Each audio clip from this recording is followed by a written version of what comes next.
There's a lot of people that they don't know any trades. They don't know where to go to execute their kitchen or bathroom renovation. So if you've chosen a big box store like Home Depot to get your bathroom or kitchen done, then I'm going to show you what to buy and what not to buy for your kitchen.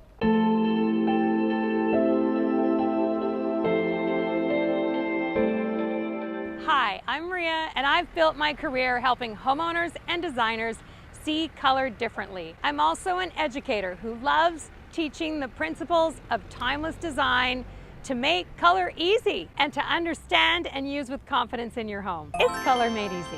Make sure you sign up below for my free webinar where I'm teaching you how to trend-proof your next renovation or new build. You won't want to miss this. Make sure you sign up below. Okay, let's talk about kitchens. When you are designing your brand new kitchen, you always have to choose the appliances first, because then we design the cabinets around the appliances.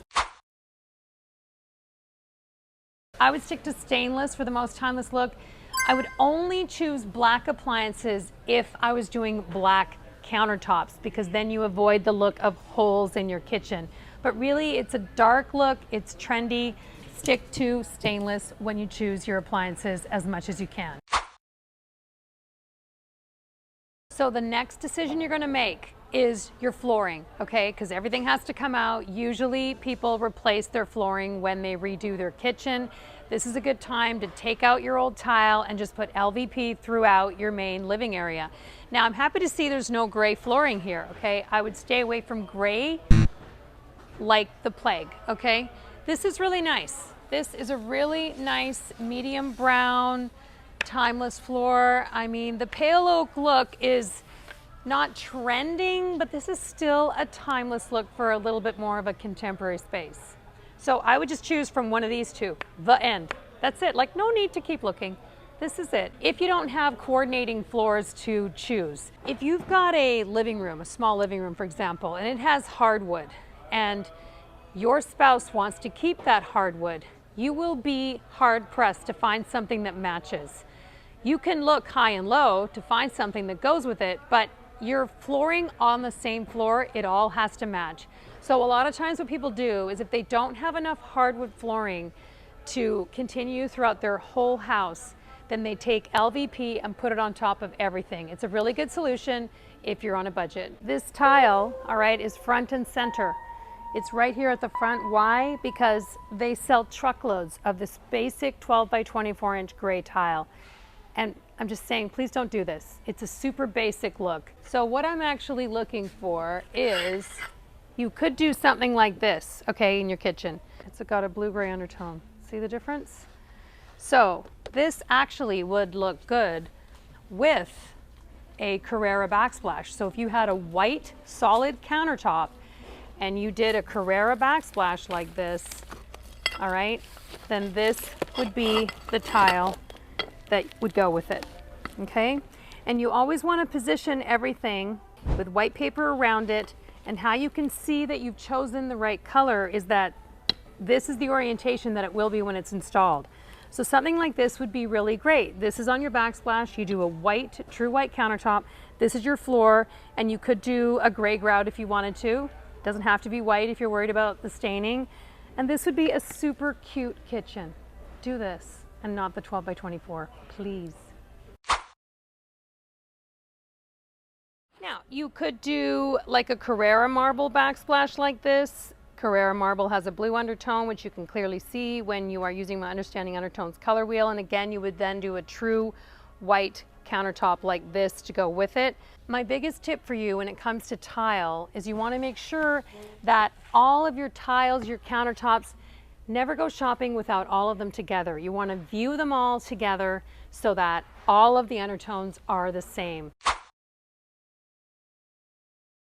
Okay, a word of caution when it comes to countertops, okay?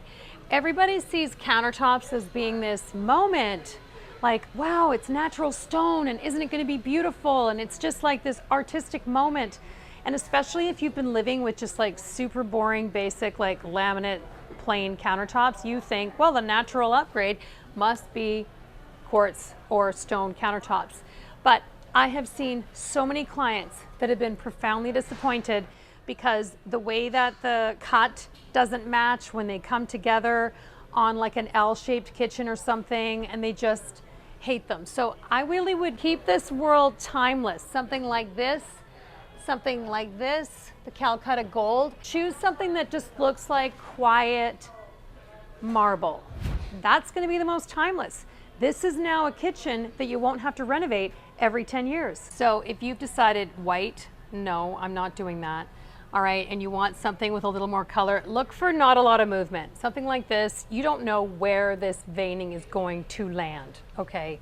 So make sure you have my Understanding Undertones color wheel, because what you're gonna wanna do after you've decided, oh, let's see, I have a violet gray countertop. You're gonna wanna take this countertop with you. If you can't take it with you, you're going to take that wheel with you when you choose the backsplash, because you're going to want your backsplash to coordinate with your countertop, or if you've got tile that you're choosing, it all has to look married, okay?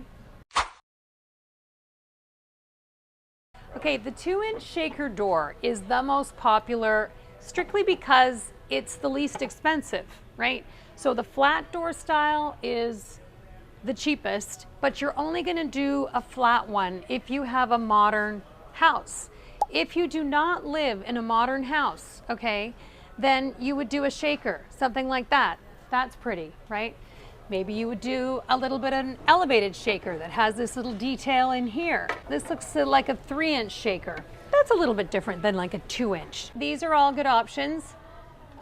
This is a little bit more, this is a little newer one as well, with a little rail going around, but it's still leaning toward a little more modern, but with a little bit more interest, okay?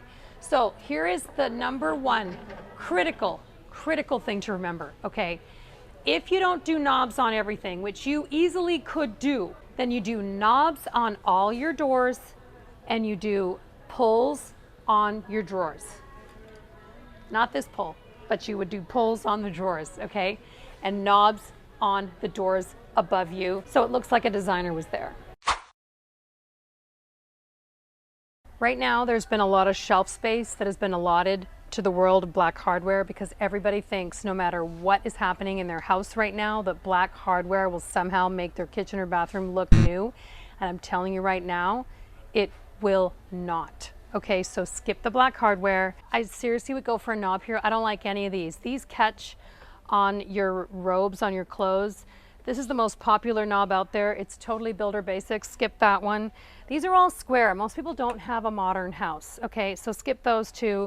Like, I literally would stick a knob on everything. Okay, celebrity designers do this all day and all night. Okay, keep this easy on yourself. Keep it custom looking, like a designer was there, while every single one of your friends is gonna have, okay, this pull or this pull on all their doors. You are gonna dodge that bullet and go for the knob. If you're walking through a big box store choosing finishes, and you even have a question called, oh, I wonder how I would mix metals. So I'm just telling you right now, just skip it, all right? Your kitchen will look just as beautiful and custom if you, for example, choose chrome for everything. So out of all these faucets, this is the only one I like. This is it, right here. The Caden, just buy this one. Everyone in my family has this faucet, and when I replace the faucet upstairs in my, secondary kitchen, that's the one I chose. I've just figured out why I've seen so many kitchens with this glittery crystal hanging on the pendants. Like, somebody might look at that and go, wow, that's so cool. I'm telling you, it's not. Like, just skip all this, it's really bad. All of this, okay? Straight past the Hollywood glam moment here. All of this will hit you in the eyeballs and cast these really ugly shadows in your kitchen at night.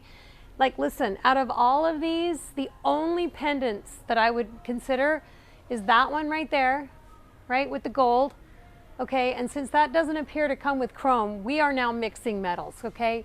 You're gonna maybe take this pendant with the satin gold on it and find some knobs that are the same. Do all your knobs in gold to repeat the cone pendant, okay? Because that is, in fact, how you mix metals, is that you have to repeat it once, okay? Then you're gonna have you know, your stainless sink, you're going to have your stainless appliances, you're going to have your, you know, chrome faucet, and that is then the silver moment, okay? That's it. Like, it's over. It's over. That's the only one. Like, let's just keep this easy. If after watching this video, you're still feeling confused, you're not sure where to start, you really just want a package laid out for you so that you know exactly what to buy, and then you can sleep at night knowing all of your colors go together, you know which neutral undertones belong in your kitchen. Check out my kitchen refresh package, my Create a Classic kitchen package. I would love to work with you to help you create a timeless kitchen you'll love forever. So I hope you enjoyed this video, and I'll see you next time.